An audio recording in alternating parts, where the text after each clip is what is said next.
Welcome to Work It, Live It, Own It, a show that explores how to upgrade your lifestyle through life lessons, real estate, and entrepreneurship. Here's your hostess, SaCola Lehr.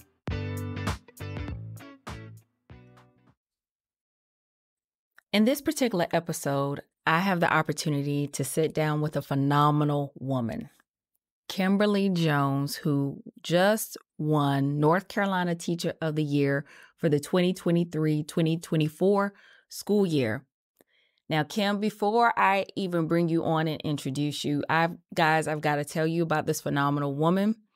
When I heard her acceptance speech, first of all, when I heard her win, I was screaming and hollering to the top of my lungs. I didn't care who heard me. If I disrupted anybody's flow that day, it didn't matter.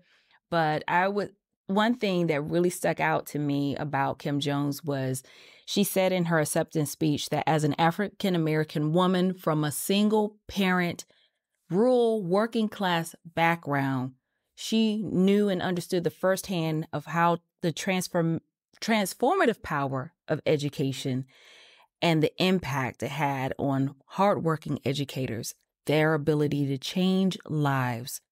But she also took time, of course, to thank her family, friends, and colleagues for their unwavering support. Now, Kim, she's one of those women who also believes that education changes lives. She also embodies that in everything that she does, from the classroom to her everyday conversations, whether it's about the achievement gap or making sure that students from various backgrounds and walks of life are seen and heard. So thank you, Kim. Thank you so much for being here, for being the phenomenal, outstanding woman that you are. Thank you, friend. Thanks so much, SaCola. That was a really, really beautiful introduction, and I hope that I continue to be deserving of it. I'm sure you will. That was really beautiful. Thank you, sure SaCola. you will. Well, look, everybody needs their flowers and roses while they're still alive, right? Facts. Absolutely. Yeah. So I have to ask you this, Kim. Mm-hmm. Did you always know that you wanted to be a teacher? I did not. I did not. One of the funniest moments in my life is I remember having a very specific conversation with someone who has gone on to be one of my mentors. He was a teacher at my high school, but he wasn't my teacher at the time. And I'd come back from North Carolina Governor School, which was just a transformative experience for me as a student. I'd come back and that bug had bit me, mm-hmm. that I understood how important teaching was and how transformational it could be. And there was a voice in me saying, oh, that's what you should do. But I rebelled. It was during a fire drill. We had probably a 15-minute conversation on why I would never be a teacher, because I needed to make money and I needed to be successful, and I was not going to be broke, and I wanted to drive a nice car and have a nice house. And looking at the teacher parking lot at my high school, that was not going to get me there. So it was good for them, and I was very thankful, but that would never be me. I didn't even know what the alternative was going to be, but I knew it could not be teaching. And he rubs that in my face at every turn possible now, because, I think like all of us, you can make those choices and kind of run from your destiny, run from your passion, but it's going to catch up with you. And eventually teaching absolutely did catch up with me. Right. I completely understand. Had no idea. Did not want to be an educator, because even when I was in the classroom, I was told growing up, don't do it. Yes. Don't become a teacher. They don't make any money. They're the most undervalued, underappreciated profession. And where at one point it was highly revered, especially for people of color, to be an educator. Absolutely. But then it was like, you're not going to make any money. How are you going to make ends meet? And it was a retired educator. I was in finance, and I was closing my very first loan, and I saw the APR, and I said, this woman is elderly. And I looked at her, I said, ma'am, do you really understand what this APR is? And she looked at me, she said, yes. But then she turned around and looked back at me and she said, but baby, you look so unhappy. Why are you so unhappy? And Wow. I just looked at her and I said, I was just out of college. Mm-hmm. And I said, you know, my career didn't turn out the way I thought it was because finance, I fell into finance. That wasn't even in my major. But she looked at me, she said, you want to know what profession is the most rewarding? And I said, what's that? She said, being a teacher. I was like, oh, man, no, I'm not going to be a teacher. Absolutely not. No. And she said, but no, the reason why I say that, she said, because you find you have students who are grown up, gone on with their life, and they see you. Yes. And then they turn around and go, it was because of you. Absolutely. You made a difference. It was something you said. And it be something that you totally forgot. Yes. But it's something you said, you did, and I thank you for it. It completely changed my life. Yeah. And she said, that's the best feeling in the world. She said, may not feel like it now. She said, now, there were 2 bad side effects. Mm-hmm. You either going to have a bad bladder or ugly legs. Because you're standing on your feet all day long. Yes. Or they tell you you can't use the restroom because you got to watch the kids. Well, you know what? I opted for the ugly legs because I was going to relieve myself when I needed to. Needs must. Absolutely. So I'm glad. If you told me that, yes, I always knew I wanted to be a teacher, I was like, okay. No. My mother may have, but I certainly did not. So good. So now, you know, when I listen to your acceptance speech, you thanked 3 people. Mm-hmm. And I believe you had to thank them in a particular order. Yes. So tell me, who are the most influential people in your life and how they impacted you?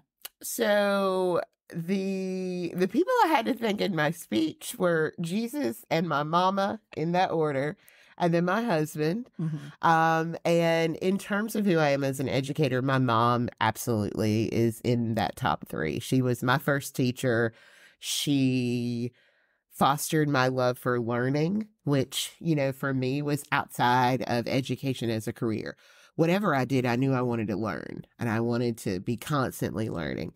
And I admired people who taught me things, whether it was at school or at church or, you know, my grandma or my great aunts in the kitchen. Mm-hmm. I loved people who had knowledge to give me. Right.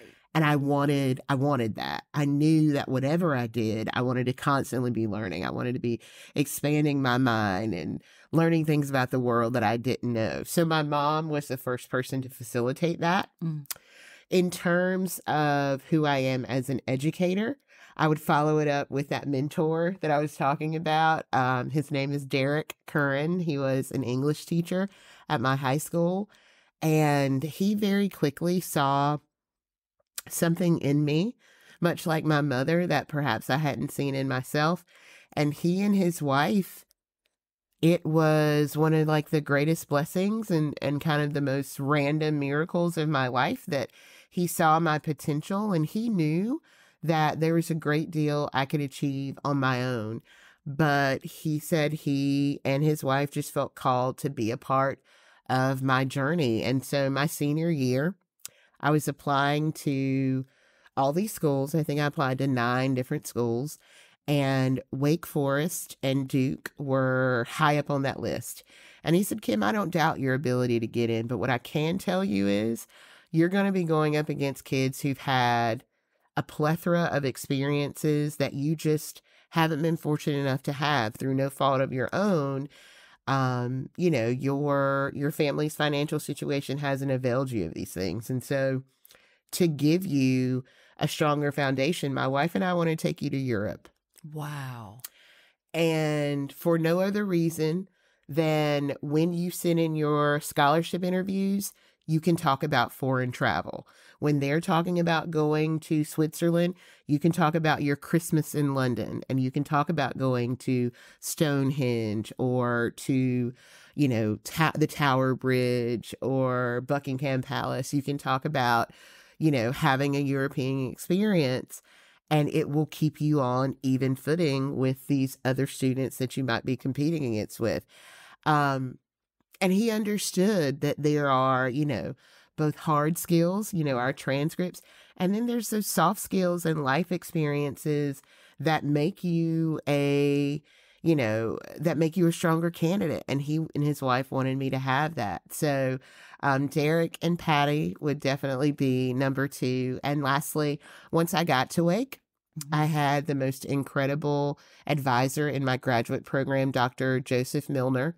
He was actually the director at Governor School. The summer I decided I might maybe want to be a teacher. Right. And he knew that Duke was my number 1 school. I'd already decided I was going to be a Blue Devil. There was no other school. And he was like, Kim, I think Duke is a fine institution. I think you would do exceptionally well there. But I think Wake Forest could use great minds like yours. And it was the first time that someone had, outside of my transcript, the man didn't know my grades. He didn't know my GPA. He saw something unique in how I saw the world, and it validated a part of me that I didn't even know existed or that needed validation. That part that said, you as you are, who you are, where you're from, that gives you a different take on the world that other people need to hear. And you, because of where you're from and who you are and how you were raised, coming from a working class background, being, the product of a single family home, being from a working class background, being from a rural place, it gives you a different perspective on the world that deserves and needs to be part of a thought community. And it unlocked something in me that I didn't even know was there, that my voice was unique and that my words had power and that they added to spaces outside of my skill level or skill ability. He unlocked that part of me, and he's the reason that I ended up going to Wake Forest. And he ended up being my grad school advisor, and he fostered that same thing in me as a teacher, that I had a unique perspective to bring to a classroom and that kids and schools would benefit from it. And you know what those first years are like when you start teaching. You honestly know nothing. Right. You are a day ahead of the kids at best. But in the midst of that, I just had this confidence that, no, I belong here. It might be tough. I might feel overwhelmed, but if that man believes that I have something to give these kids, I've got something to give these kids. And so you put your nose to the grindstone and you work it out. You develop your classroom management, you learn your curriculum, and you stick it out because you know within yourself, I am a teacher. The kids may not recognize it yet, Right. but I am a teacher. I need to be in this room, and I got to do whatever it takes to stay here. I love the fact that you embodied that. There were so many valuable life lessons. One that I heard was you had so many people around you to speak life into you. Absolutely. To encourage you. In those most pivotal moments in your life. Yes. When you're developing and you're learning to become an adult and you're learning and you're becoming the person or the adult that you want to be or you're aspiring to be. So I love that. I love the fact that you had the opportunity to go to Europe with a teacher. Yes. And I also know by working with you that you've been able to turn around and do that for students here as well. You've been able to do that for students in your school, taking them to trips in Europe. From North Carolina, I know when I've taken kids to Washington, D.C., and just to see their eyes light up and go, I've never been to Washington, D.C. And we take for granted, just because we're here in the U.S., that kids have traveled. And they've seen the monuments on pictures and movies, but they've never seen it in real life. No. And it's completely different. It's completely different. And I think there's something powerful that's standing next to these kind of architectural wonders Mm-hmm. does for a kid. Yes. And not only in, kind of helping us sort of understand our scope, that here's this thing that's been here hundreds of years. When I was standing at Stonehenge, like, we don't know how it got here. We don't know who did it, but it's lasted, centuries at this point. There's something awe-inspiring in that. But to know, even in DC, to know that like human hands made this Mm-hmm. unlocks something in kids about their potential as a human being. Right. And then just the exposure to a different place, a different culture, a different way of being. There is, again, something I think it unlocks in kids that no matter, how well read they are, Mm-hmm. there's no comparison to being in that place and seeing it for yourself. So I've been like, it's been one of the great joys of my career to be able to share that with other kids, with other students. Definitely, definitely. Now, you mentioned choosing between two universities. Yes. Two pretty prestigious universities in the Absolutely. U.S. Did you ever feel at a time that there were people who underestimated you, who had misconceptions of you, and how you dealt with that? Absolutely. Absolutely. It's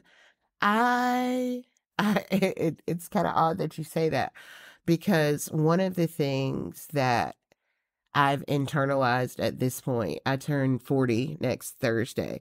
And one of the things that has come to me over and over again is how often I was praised as an exception to my culture, to my background, to my SES. I was praised because I was succeeding despite my identities. Mm-hmm. And at almost 40, I realized I am exceptional, yes, but I am not an exception. Oh, say that one more time. I am exceptional, but I am not an exception. There are thousands of Kim Joneses sitting in rural classrooms right now with the same talents and potential and skills and capabilities that I had, but they are not seen by educators in their community. They are not, their gifts are not developed and fostered the way that mine were.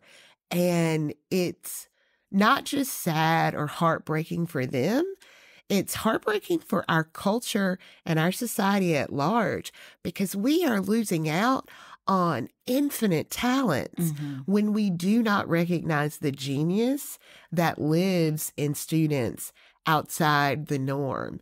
And what many of those people who were calling me an exception didn't realize is that I was not great despite my culture or despite my gender or despite my race. I was great because of those things. And until we allow the students in our scope, be that our classrooms or our communities, to cultivate those talents and to see their identities as assets, we're going to lose out on more Kim Joneses, on more SaColas, on more, thought leaders and business leaders and culture leaders. I have never taken my gifts or my rewards for granted. I own and am confident in the skills that I have, but I in no way think that I am singular. So yes, again, I know I'm exceptional. I've put in the work to be exceptional, but I'm nobody's exception. Very good. I love that. You are exceptional, but you are not the exception. No. And you're absolutely right.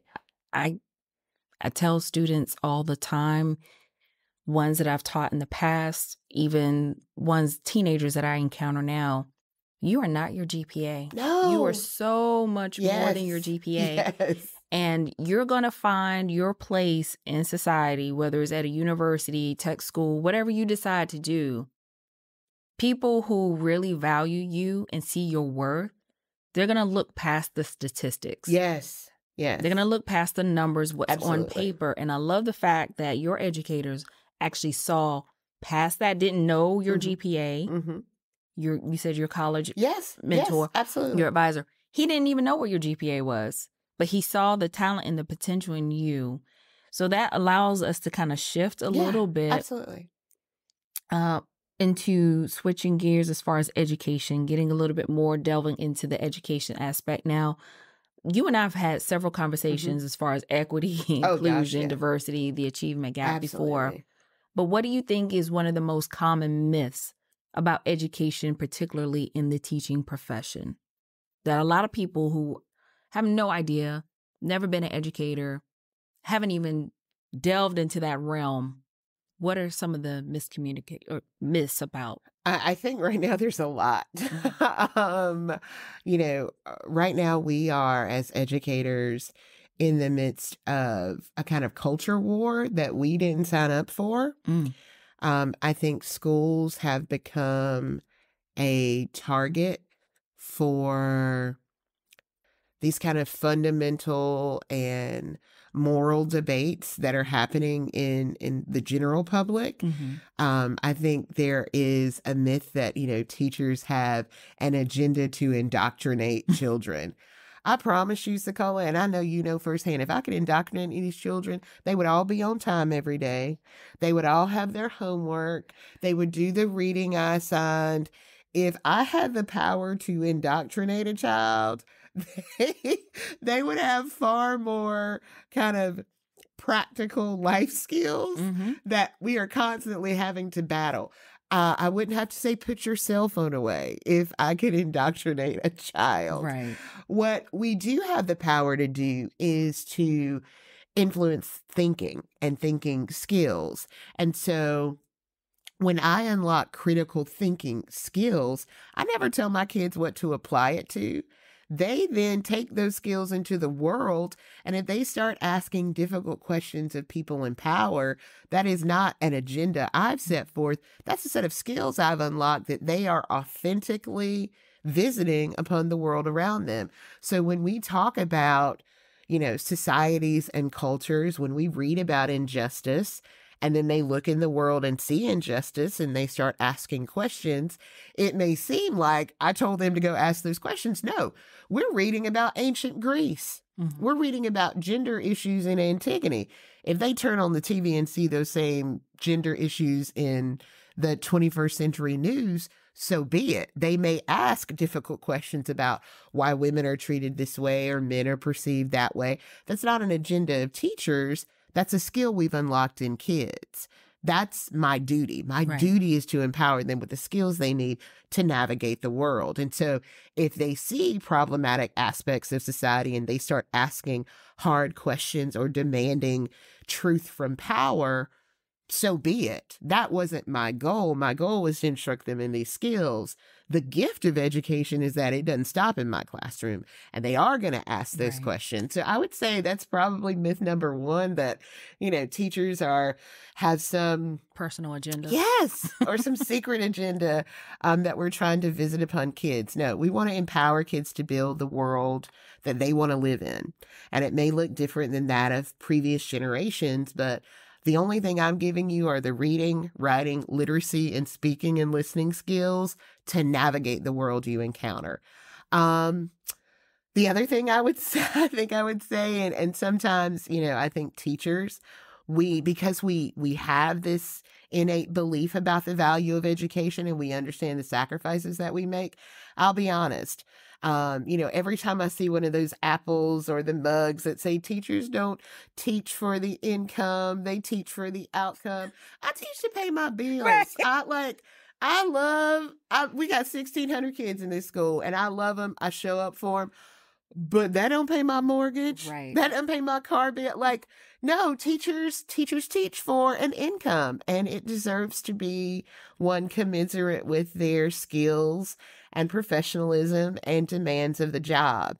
And I think a common myth that is often used to perhaps deflect from conversations around teacher pay is the moral impetus and the emotional investment that teachers make. And, it's kind of a bait and switch. We start talking about teacher pay or we start talking about compensation, and suddenly the conversation becomes, but what about the children? And we do this for the children. Well, we don't say that to doctors or nurses. Like, we show up at the ER when we're hurt and they have taken a Hippocratic oath to help us, be healthy, but nobody expects them to do that for free. And so I think that's another myth that, while grounded in certain truths about our profession, that no, we will never be compensated for all that we do for kids. No, it would be impossible. But we do need to have meaningful conversations, data-driven conversations about teacher compensation. Yes, I agree. Totally agree. And I would hear that comment all the time, well, you only work 10 months out of the year. No, you're incorrect. Because a lot of times they'll call you back in the summer for meetings. Absolutely. Or the curriculum has changed by people who have not been in the classroom for a very long time. And then you're supposed to take whatever they created and try and make sense of it and think, okay, how can I logically put this into lessons? Because they're not even providing lessons or insight. They're just saying, here's the new curriculum. And you have this many weeks to try and shift it and make sense out of it so you can begin teaching the next school year. Because I've sat in on meetings with English teachers, social studies teachers in the past, and I'm going, I don't see how in the world this is going to make sense. And they pay you a nominal fee during the summer if you get paid at all. Because some districts don't even pay you. They just tell you have to come. Exactly. So your work is 12 months out of the year. Absolutely. It's not 10 months. And one of my favorite was one time when I was in a classroom, a colleague of mine said a parent had asked to see their lesson plans. And I said, you don't ask a doctor to see their credentials. No. Do you ask them to see their doctor's notes? No, because my lessons are going to differentiate based on my clientele, my students, whether they're visual, audio, tactile, whatever. Exactly. So no, I'm not going to show you my lessons, but you're happy to go to the state and look at the standards. But I can tell you we're covering RL 10.2 and 10.4 this week. And I'm happy to give you the unpacking documents. Right. But it's like you just said, my second period and my fourth period look different every day. My fifth period and my seventh period look different every day because I have different learners in that classroom. So the same outcomes are met through different methods. Right. Absolutely. So we're not here to bash people who don't have an understanding or concept, and because there are a lot of parents and a lot of people in the community that do understand and do value education and what educators do. And so we thank you for that. But for those who have no clue or concept to what the inner workings are as an educator, I used to tell parents when they would come in, I say, I know you love Johnny and Sally. But how many more Johnny and Sallys do you have at the house? Oh, I may have one, or that's it, or I may have 3 or 4. I'll say, okay, well, I've got 30 of your Johnnies and Sallys all in one. Now, you take that one child, that one beloved child you have, now multiply that by 30. And that's who I've got to teach, if not more, within a 40 to 45 minute window. Yeah. And here's the thing. I think, excuse me, once parents get involved, once parents are in communication with teachers, I honestly don't know a teacher that's not. I have parents all the time go, hey, Ms. Jones, can you tell me the next book you all are reading? I want to read it with my student. Or can you tell me the book after next so I can have it read and I can support what they're doing? And I give my parents novel lists. I give them access to the supplemental text.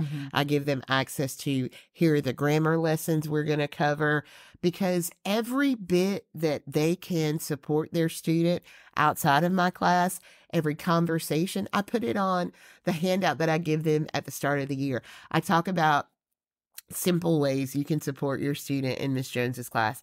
And one of them is literally asking them to talk about what they're learning. And of course, with teenagers, they're always going to say nothing. I have 2 teenagers at my house right now, and I ask them, hey, what are y'all studying in school? I mean, nothing. I mean, we're reading a book. Well, what's about, it's just a book. But when I press, they'll tell me, and I'll ask them specific questions like, well, what character do you like? Why do you like that character? And granted, I'm an English teacher, so I know some of those probing questions to ask.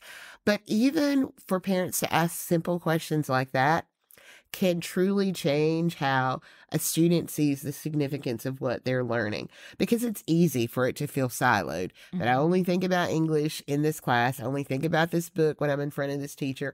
But to hear people value what I'm doing outside of class, especially their parents, is so powerful for students. Right. It does take a village, and it's not just the village of educators, but it's the community, it's the parents. Absolutely. Everyone involved to be invested in a child's future. Absolutely. So how do you feel about winning Teacher of the Year? Tell me about that. It is hands down like the greatest accomplishment of my professional career outside of the success of my students. Nothing beats graduation day, when the way we do our faculty gauntlet. But aside from seeing my students succeed and watching them cross the stage, it has truly been one of the most amazing moments in my professional life. I share the honor with the 9 regional teachers of the year. And I know the incredible community of educators that make up that group. And so to be named Teacher of the Year amongst such stellar educators was beyond amazing. It was truly one of the greatest blessings of my life. And to know that I'm walking in the footsteps of people like Miss Gina Floyd, who was the 2021 Teacher of the Year from Chapel Hill Carver City Schools, that I am upholding not only my own name and family, but that I'm representing the community that we work in, has truly been amazing. And to now get to share the values that I think are important and my personal message about culturally inclusive and responsive teaching and diversifying the cohort of teachers in North Carolina. Right now, 51% of our students are students of color, but just a little bit over 20% of our educators are educators of color. And we've got to do better. Are you talking about in your state? In North Carolina. Okay. In North Carolina right now, 51% of our students, of the 1.5 million students we have in North Carolina, roughly 51% of those are students of color. We have a little over 90,000, something like 93,000 teachers in North Carolina, but only about 20 to 23% of us are educators of color. And a teacher of any background absolutely can form amazing, life-changing relationships with students. But it is not without merit or precedent that students deserve to see themselves and their identities positive reflected as part of their educational experience. The number of students who go K through 12 and never see an educator that looks like them, that comes from their community, that shares their identity, is problematic, because that kind of affirmation is critical for children. To see people that look like you, believe like you, speak like you, live like you as productive and influential adults, it's really hard for kids to be what they can't see.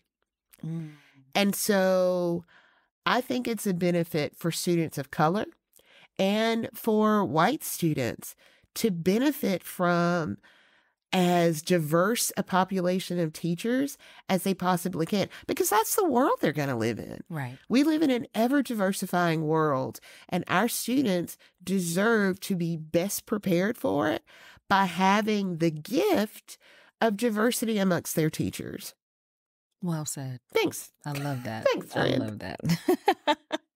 So now, that you have achieved such a Yes. high honor, Yes, ma'am. ma'am. Yes, ma'am. What is next year going to look like for you? Oh my goodness. I'm super excited. There are some kind of hard and fast responsibilities that I'll have. I will sit on the State Board of Education for the next 2 years as an advisory member. Mm-hmm. That's a non-voting position, but incredibly important because I think those leaders need access to classroom teachers. They need access to knowing this is what these guidelines will mean in a real classroom. There are a couple of other state commissions that I'll have the privilege to sit on in voting capacities and be able to bring teacher voice to that. And the biggest part of my year and the part I'm most looking forward to is getting into the over 100 school districts across our state, Wow. visiting, observing, amplifying the great work that's happening there, and also getting a chance to visit and talk and share, my platform and share my experience and hopefully inspire the incredible teachers that are doing the work every day to keep it up and to continue, because there is, again, despite the kind of cultural conversation and clashes that are having around education, I show up every day and work with some of the most committed educators I've ever encountered. And I know that is happening in public schools throughout our state. And those voices, that work deserves to be amplified. Well said. Thanks, friend. Absolutely. Absolutely. So now we're going to end this conversation with some rapid fire questions. Are Yes, you ma'am. ready? I am. Okay. So now, if someone wrote a book about your life, what would the title be? It would be called That Part. That part. Because I, as my friend, constantly I'm hearing people say like incredibly truthful things. Mhm. And my response is that part. Like, that's what we need to focus on. That part. And yes. so if someone was You say writing, that. yes, it would be that part with Kim Okay. Jones. And then it would be a collection of that part moments. Yes, of like essential truths that I have come to know about the world. It would be that part. Okay. I like it. I like it. And what movies would you recommend to my audience that can help them work it, live it, own it in their everyday lives? Oh my gosh. Okay. I'm going to go Waiting to Exhale. Because like I said, I'm about to turn 40 and I'm coming into my kind of full sense of self and womanhood. Daughters of the Dust, which is an incredible movie about Gullah Geechee culture and these multiple generations of women. I'm going to go on the outside and say Paris is Burning, which is a documentary from the 80s about ballroom culture. And it focuses on queer women of color and their experience and ball culture, which I think has just given so much to society as a whole. And I think representation matters. And lastly, probably The Color Purple, because that was one of the first films that my mom had me watch as a young woman, about a woman kind of coming into her own despite, the many obstacles that she faced. Numerous. I cried like the first 10 minutes. My brother looked at me and was like, "Why are you bawling?" Because I felt it. you see yourself. Yes, I felt that. You see yourself. And I was a teenager. I was just bawling. Yes. I don't know why I was bawling, but it was like something just hit Because me God to the core. was trying to tell you something. And one last question Yes. to wrap it up. What words of wisdom do you have for your fellow and aspiring educators? I would say that even when it doesn't feel like it, what we do is a gift. That whatever subject matter we're teaching, that it may not be, to your point, it may not ever be an objective that you teach, but there is something that you are going to say, and there's something that you're going to speak into the life of a child that affirms them, that helps them to see themselves in a way that perhaps they never could, or had never thought to. And that is the gift of what we do. That is the gift of what we do. Well said. That sent chills right there. There's really nothing else that needs to be said after that. And I like the fact, because even though you may not be a teacher in a classroom, we are all educators. Absolutely. I don't care what walk of life you are in, what career profession you are in. You are an educator. You can be a mentor. Absolutely, SaCola. Absolutely. Help recognize those gifts and help people bring out those gifts into reality. And be that person. Yes. Be that person for somebody. Well, thank you so much, Kim, for sitting down and talking with me today. You're so welcome. And for my audience, this is a wrap on this episode of Work It, Live It, Own It. Don't forget to do it in your everyday life. Take care.